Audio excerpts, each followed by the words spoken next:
here, now that we understand why we need to give RhoGAM, sort of the complications is going to be blood incompatibility reactions. So what happens when we give somebody with A blood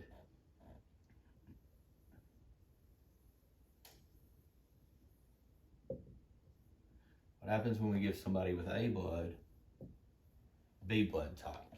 From the previous video, we know if you have A, you have anti-B floating around.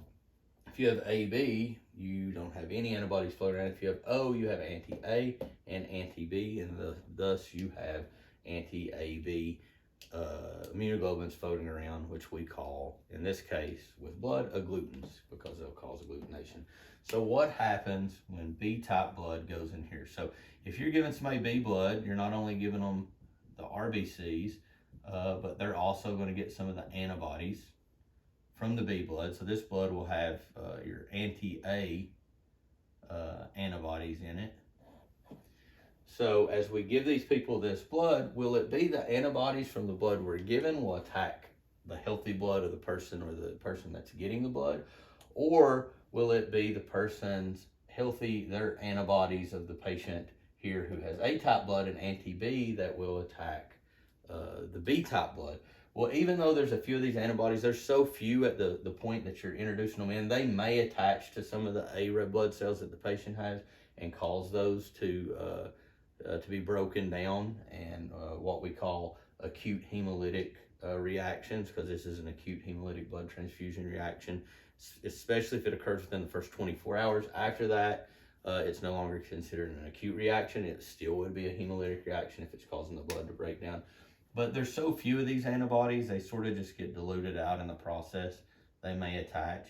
So the biggest problem is if I put all this B blood into a person with A blood, the problem's not the antibodies that they might introduce in to mess with the A blood I have. It's all this B blood is floating around. And now all my serum here, my plasma has all these antibodies against the blood I'm giving. So what happens is these antibodies fix themselves to the blood that the patient's just receiving and starts causing the immune system to attack those cells. So as the immune system attacks these cells burst open, their contents come out. The complement system activates. We have these MAC complexes that they basically like drill a hole here in this red blood cell, and they cause it the red blood cell to bust open. So what do we see can happen where a patient could get jaundice from the blood spilling out? Now these blood products can activate clotting factor 7, so you could have, if you give too much of this blood, all the clotting factors could get activated, and we could have the problems we saw in DIC come up as we use all of our clotting factors up, and we go from clotting to bleeding. We could form clots, which can go to our kidneys and other organs and hurt those. Blood, as it spills out and it's broken open, if that happens too much, it actually affects our nitrous oxide production. We're not able to dilate as well in some of our vessels that go to our organs, so we can get a lot of organ ischemia. We can get heart attacks.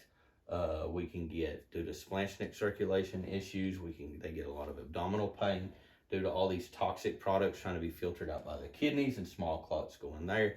We can get back pain. We'll notice that the patient's urine may turn a pink or reddish color, and this is caused by hemoglobinuria from all of this heme being broken out of these blood cells. So it's a really bad process. And the other major culprit when a blood transfusion reaction occurs as well is C3, C4, and C5A of the complement system, and these are called Anaphyllotoxins.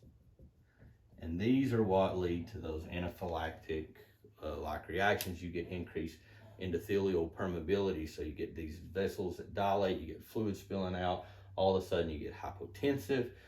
These activate, you get get cytokine activation, you get mast cell degranulation, which causes you to have bronchospasms.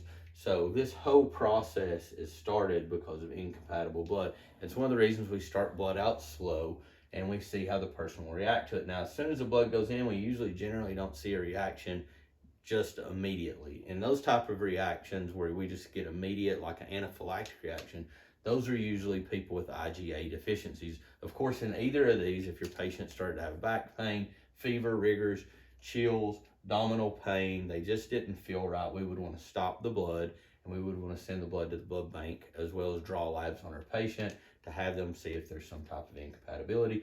Because if we made this mistake, which is increasingly rare, there's been a big boo-boo somewhere, and it's usually on the human side.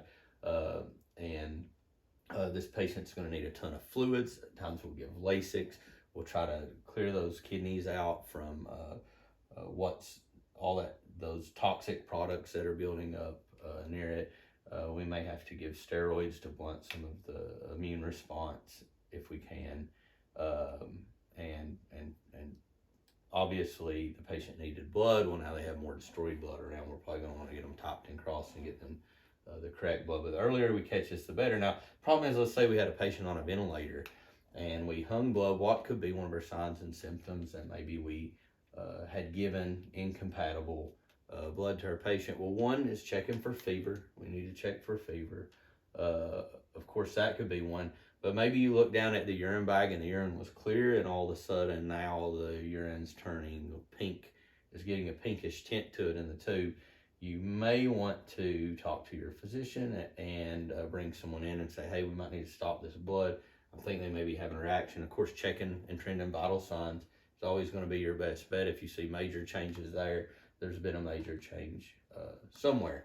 So with incompatibilities or blood incompatibility reactions, this is the type of reaction we get. We mainly get it from these Anaphyllotoxins of complement C3, 4, and 5A. Those cause a big response. Other things, just the red blood cells being broken down by our immunoglobulins or our antibodies attacking the blood that's being given to it and causing that blood to be broken open and its toxic contents to be spilled out into the blood. So that's how incompatibility reactions occur. That's why we start out slow and we look for that first 15 minutes. We really stay with our patient, and then we're taking vital signs regularly. Because if that happens, you'll usually figure it out in that first 15, if not 30 minutes, when you do another 15 to 30 minute check that something's not right. And that's the big thing. And educate your patients on the back pain, the stomach pain, any of those. If they feel different, they need to call out, especially when you're not in the room, because every little bit of blood counts. Now, the other type of reaction we can have as well is people who have something called an IgA deficiency. IgA is immunoglobulin or antibody that's made a lot in our secretions. It's in mother's breast milk. It's in our lungs, any type of secretion, even in our intestines. We use IgA, this immunoglobulin or this antibody. It's so important, and the reason a mama will kiss the baby's mouth a lot of times, there's not a lot of production of this early on in a baby's life, but if a mama kisses its mouth, she sort of samples the environment around the child's mouth for different types of antigens or bacteria or viruses that maybe the baby or has not had time to build this up. So she kisses the mouth, she's sampling the environment, and then her body will allow her to start producing more IgA in response to that, and it'll be secreted in her breast milk and thus protect her baby. So one of the reasons mamas kiss their babies is they're so cute, and the other reason is it's a mechanism to ensure survival. As we're sampling the environment around their mouth, the mom can produce more IgA. Now, people who have these deficiencies, sometimes we'll see them in people with lupus, irritable bowel syndrome, because it's affecting the intestines. Maybe it's a patient that gets a lot of pneumonia. Maybe this patient doesn't know they have this deficiency. I mean, we can have selective IgA deficiencies. We can have IgA deficiencies to different types of production of IgA, so it can be severe to not so severe. But the one thing that we'll notice is on these patients, if we're giving them blood, their reactions are anaphylactic, and they're almost immediate. So this is a one, like if you just start giving blood on a patient, of course, we're always going to stop. We're going to do similar things for all these. But if you start giving blood and immediately your patient gets really bad, they probably have an IgA deficiency. It is exceedingly rare. Most of the time we'll pick up on this, but if they didn't, this blood, we would send it back, and then they would send us back more red blood cells. Say they did okay, we treated that, but they would have those red blood cells washed. So if you ever hear that they need them washed, a lot of times when they get these red blood cells washed, they're removing a lot of these anti-IgA antibodies from this before, or IgA from the red blood cells, so the anti-IgA doesn't fight with them and we don't get this anaphylactic-like response. So if you were to give blood and immediately had a reaction, it could be ABO incompatibility, but most likely it would be this one. This was the one that as soon as the blood touches, all of a sudden the patient is super sick almost immediately. We would of course want to stop that, send it down, talk to our provider, and get that blood that we were given, plus draw more blood, and we would want to send that to the lab to find out what went wrong. Now, at times we give people blood and they pop a little bit of fever. Maybe there's patients that we always seem like we have to pre-medicate them before we give them blood, because every time we give them blood, they get a little bit of a fever, and we've had to stop blood transfusions quite a bit. And in those patients, a lot of times you'll notice that they'll start requesting leukopoor blood. And all this is for those patients. Sometimes blood can sit in the bag for a while and there's some white cells in there. And those white cells can have start having a release of cytokines. And those cytokines, when they go into your body, do what cytokines do and start causing fever, tachycardia. They can even cause a little bit of hypotension because they cause dilation. So on these patients, a lot of times, if they're known to have this type of reaction to blood, while it's not like an ABO incompatibility or a person with IgA deficiency getting blood, these patients can also present a problem because they're always given a fever, which is one of the signs you need to stop your blood transfusion. So this is in patients with what we call, maybe they are extremely sensitive to the leukocytes in blood. So they'll be requesting special leukopoor blood, or if they have an IgA deficiency, they'll say they need the blood washed better.